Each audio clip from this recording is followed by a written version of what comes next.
Hi everyone, it's James here. Welcome to another video. So this is going to be another Vinyl Finds video attempt to clear the 2022 inbox. Don't think I'm going to do it in this particular installment. Maybe the next installment will be the happy one. But let's see what we've got. So all these finds are from Heightside Records, my local market traders who come to town. This first one I grabbed from their new arrivals box, and I just thought it looked great fun. Couldn't find it on Spotify, had a look for it, so I suspect it's a reissue of a previous record. But this is Billy Preston, Organ Transplant, and which would have caught my eye anyway. I mean, just the name Billy Preston, obviously, from the Beatles connection, and I've got a few of his solo albums, but the subtitle here, Arranged by Sly Stone, is what really caught my eye. Billy Preston had a long association with Sly Stone, or at least he had an association with him. I know he plays keyboards on the album There's a Riot Going On. So I thought that would be good fun. And I just love the cover art. It's really, really mad. Here's the back. So it's basically funky organ versions of classic hits of the day. We've got I Can't Get No Satisfaction, A Hard Day's Night, In the Midnight Hour, The In Crowd. So a bit of a mixture really of British rock stuff and mod soul tunes. This is on the Pickwick label actually, so a bit of a grey nondescript label there, but yeah, I couldn't really leave that behind. It was only a few quid, so I thought yeah, Billy Preston, arranged by Sly Stone. That sounds quite unmissable, really. So picked it up. Now the next one is an upgrade. This is a record which I probably bought from Oxfam originally, but the copy I had was virtually unplayable. So when I saw this one down at Heightside, I grabbed it. This is Idea by the Bee Gees. One of their earlier albums. You can see them there. It's the five-man lineup. Nice big picture on the back. And this one is not in bad condition. I mean, clearly it's it's an old record. It has a few issues on the cover, but it's a really nice playing copy on Red Polydor. And this is one of the better early Bee Gees records. I mean, I like all the early stuff really. This one's got one of my favorite tracks by the original Bee Gees, Kilburn Towers, at the end of coming towards the end of side 2, which is an absolutely beautiful track. I would put money on the Flaming Lips, having been influenced by that track. It sounds really like some of the stuff they were doing right about the time of the Yoshimi Battles of Pink Robot sessions. It's really blissed out. It's just an absolutely wonderful psychedelic reverie.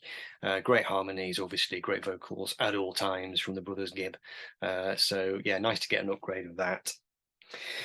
Now, this next one is an album by a band who I've long been aware of and I've never really checked out. I've heard them being mentioned, and I always suspected they would be up my street in one way or the other. Now, I picked this one up for a very particular reason, okay? So this is China Crisis and the album Flaunt the Imperfections, which I plucked out of the cheap box. Essentially, at Heightside Records, there's the more expensive stock, and then there's the cheapy boxes. Pick a mix style secondhand records. I found it in that box for a couple of pounds, looked at it, turned it over, noticed the production credit. It's produced by Walter Becker from Steely Dan, and he also features in the lineup of this record. So Walter Becker was a fan of China Crisis. He'd heard their first album, a couple of albums, wanted to get involved with them, so he ended up producing this album. Not sure which one it is, whether it's their third album, fourth album, I'm not sure.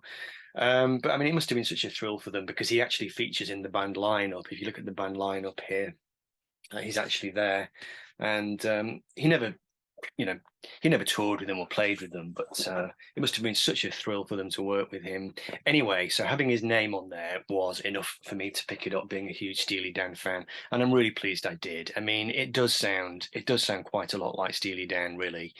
So China Crisis, they were a kind of 80s pop band with some, I don't know, some fairly Beatlesy influences, I suppose. But on this record, Walter Becker really opens them up to some fairly classy arrangements and chord progressions. You can hear his touch all over it. There's some great tracks on this record. The song Strength of Character on side 1 features some fantastic drumming from their drummer Kevin Wilkinson, the late Kevin Wilkinson, who later took his own life. He was in Squeeze later on in his career. But yeah, it's a really, really nice album. Been enjoying streaming this one while I've been out and about. So I was pleased to grab it. I've picked up another China Crisis album since this one, a later one, which I wasn't as impressed by. That one was produced by Clive Langer and Alan Winstanley, and I found it a bit bland. But this one, For All the Imperfections, it's definitely got the Walter Becker touch. So I was glad to get that into the collection. Good stuff. Right, this next one was just a cheapie. Didn't have a collection or a compilation by this guy, so I thought I would grab that for a couple of pounds. Just the Ben E. King story. One of those great soul artists who is basically known, mainly known for one song, that being Stand By Me. Obviously, he did more songs than that. So I thought it was important that I had this in my collection, so I could get to know more of his material. Great voice, one of the pivotal voices of black music in the 60s and beyond. The Beatles were huge fans, so that was a shoe in, really. Nice condition. It's got a good range of stuff on it. Spanish Harlem, of course, is his other big track by Lieber and Phil Spector, but a nice compilation, cheap and cheerful, and good to have.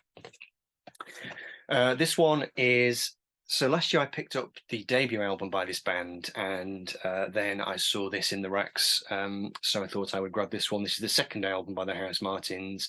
This is The People Who Grinned Themselves to Death, and I have told the story on my channel before about the reasons why I avoided Paul Heaton and the House Martins for so long. Won't bore you with those sordid details now, but this is a band I'm really starting to enjoy. Richard McCook and Ross Goodall have recently done a video, their top 20 House Martins and Beautiful South songs, which is well worth checking out. A very enjoyable video. But here we can see Paul Heaton there, singer-songwriter, and this, of course, is Norman Cook, who would later go on to be Fatboy Slim. Really, really good record. I think, on reflection, I probably slightly prefer this one to the debut. It's got some cracking stuff on it. I'm still getting to know their stuff, really. If I Get Overexcited is the song that jumps out at me here as being one that slightly ripped off the Beatles. Its main refrain is definitely lifted from the song All You Need Is Love, which is ironic given the fact that Paul Heaton has always made it very clear that he has no time for the Beatles at all. But there you go. You can't talk a good man talking shit, can you? So anyway, the House Martins, The People Who Grinned Themselves to Death. That was nice to get. Did I show you the label? Is it anything special? There's a bit of a custom label going on there. What year was that? That was 1980 something. Just noticed on the back, actually, it's got Guy Barker on trumpet. He was is a very well-respected jazz trumpet player. He plays on We Got Married on the Flowers in the Dirt album by Paul McCartney. Anyway, cracking stuff by the House Martins and Paul Heaton. Now, this next one, an artist who I never really checked out. A few years ago, John Downing, 6-inch Pianist 319, did a little spotlight video on this artist. And then recently I've been reading the autobiography of Chris Blackwell from Island Records, and he devotes a whole chapter really to talking about Robert Palmer. And what an interesting artist this was. I mean, he obviously struck huge pay dirt in the 80s with Addicted to Love, and he was a bit of an MTV fodder victim, really, and I never really took much notice of him. When I watched John's video and started to learn some of the history, and then reading the Chris Blackwell book, it's absolutely fascinating and a true polymath. We can see here the album artwork is somewhat dated, but this is his album Pressure Drop, which is a tip of the hat to the old classic reggae tune, a cover of which is on here. Actually, there is a version of Pressure Drop on here by F. Hibbert. That's Toots, isn't it, from Toots and the Maytals. And what's interesting about this record is that it's basically a little feat album, but with Robert Palmer on vocals. Robert Palmer was really into all kinds of music. I mean, in the Chris Blackwell book, Blackwell talks a lot about the fact that he was so versatile and so well versed in so many different kinds of music, not just this kind of mainstream pop and rock. He was really into, Southern American music and world music and all kinds of things. This has got a bit of a dirty down south vibe to it. Obviously, you've got, Little Feat are playing on here, Bill Payne on keyboards, Richie Hayward on drums. So it's going to be funky, Lowell George on guitar. Really nice album. The songwriting is kind of okay. It's sort of, 7, 8 out of 10. It's not a sort of top draw album in terms of songwriting, but his delivery and just the arrangements, it's quite swampy. Just a great thing to get into the collection. There's a couple of other albums by him, the earlier ones, which I would be glad to get if I could find them. This is on the Blue Island label, obviously. So yeah, that was good fun. That was good fun. And it was not that expensive. It was probably only about £5 or £6. So I'd seen it in the racks and left it behind, and then left a message with Robin saying, could you pluck that out of the box for me? I'll come back and get it next week. And he was kind enough to do that for me.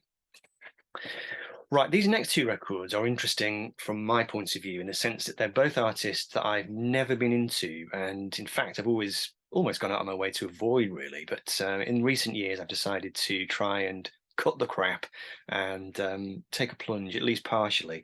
Now, the first one here, this is an artist I don't think I'm ever going to be a big fan, but I must admit I had streamed this album last summer and I had enjoyed it, and I have been reading his autobiography again, which is a very interesting book. I won't talk about it now, but this is Bruce Springsteen, his debut album, Greetings from Asbury Park, NJ, New Jersey.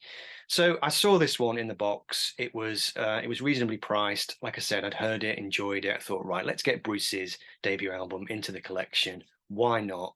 And I'm pleased I did. I mean, the first track, Blinded by the Light, it's such a classic song. I mean, the Manfred Mann's Earth Band version is very famous, and that's been in my collection for years. But it was definitely time that I got at least this record into the collection. I've got a couple of other Bruce albums now on CD, and I'm kind of working my way, I'm working on them. I don't think I'm ever going to be a big Bruce fan, like I said before, but I think that's a debut album which I think is definitely worth having. So when I saw it there, I thought, let's go for it. So there we go, Brucey. And this next one, this is an artist or a band, again, which I've avoided over the years. I have told the story a few times on my channel, so I won't go into it now. But this band, actually, I have started to get into. I've bought all their IRS albums now on CD, been enjoying them, getting into them. And so I was really pleased to find this, because you don't see REM albums kicking around very often here in the UK, secondhand. Used to see them a fair bit, but now, less so. So this is Fables of the Reconstruction, which I think is maybe their fourth album. It's the one they recorded with Joe Boyd, the veteran British producer, the guy that had worked with Pink Floyd and Nick Drake.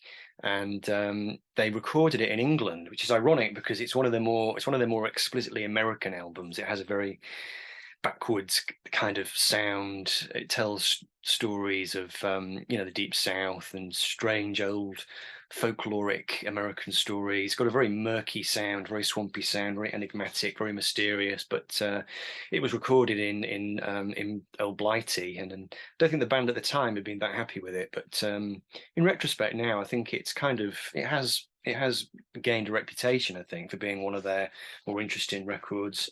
Yeah, there we go. So this is not a bad copy. It's not perfect. There are a few crackles here and there on it, but it's easily okay. It's nothing which is going to make me end up getting rid of it or anything. Maybe I could find an upgrade. It's possible in the future, but I was more than happy with that. So yeah, big step for me. REM was never a band I listened to. I always had an issue with Michael Stipe, really, but I think I've cracked it now. I'm getting there.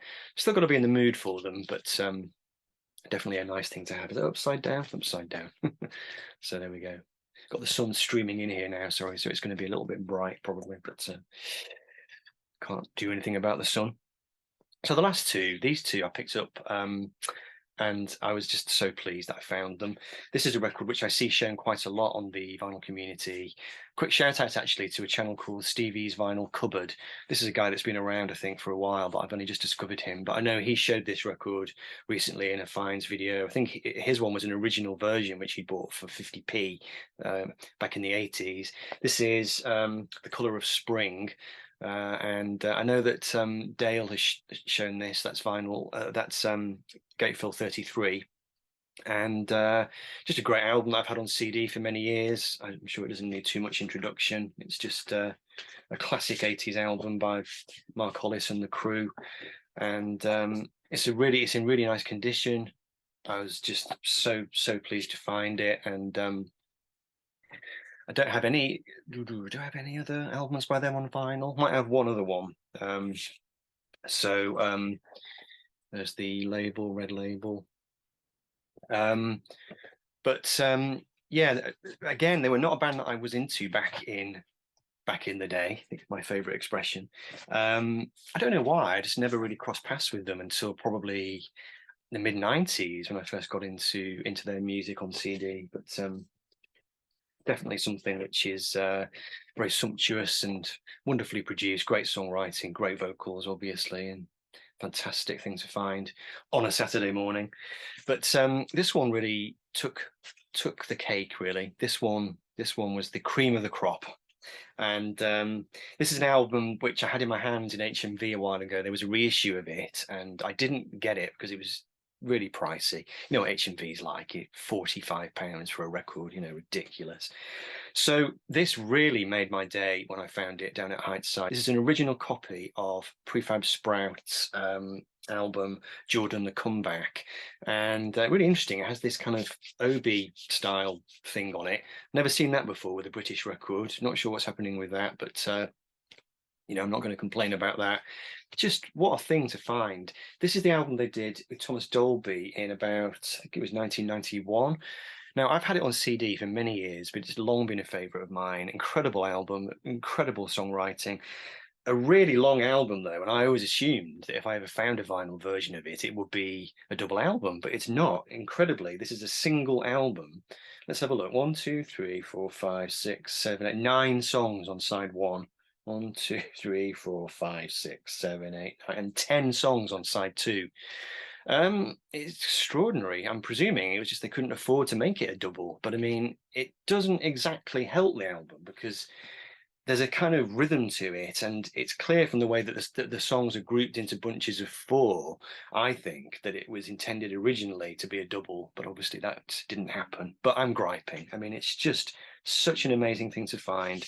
I'm such a fan of the Sprouts, such a fan of Thomas Dolby, and this was possibly their last truly great album. It's got some incredible songs on it, and it's one that's very close to my heart. So that really did make my weekend. I was just so chuffed. I went to a coffee shop and just laid it out on the table and took a photo of it while they were making my latte for me, and I was just sending it out on WhatsApp to everybody, going, look what I found. I found Jordan the Comeback by Prefab Sprout. So I mean, just look how small the grooves are there. 10 songs per side. That is crazy, isn't it? But it sounds all right. Sounds all right. So I'm not going to complain, really. So yeah, that's it really. That's all the records, I think, pretty much all the records from Heightside. There's a couple of stray ones I haven't shown because they're not all that exciting, but I've got a few charity shop things to show you, some stuff from Oxfam, and it'll be a bit of a crossover video, stuff that I found last year and some stuff that I found this year as well. But anyway, the mission continues to try and clear the inbox, and I'll try and make sure I do that in the foreseeable future. So in the meantime, I hope you enjoyed that update, and I'll see you all in the next video. Take care. Bye.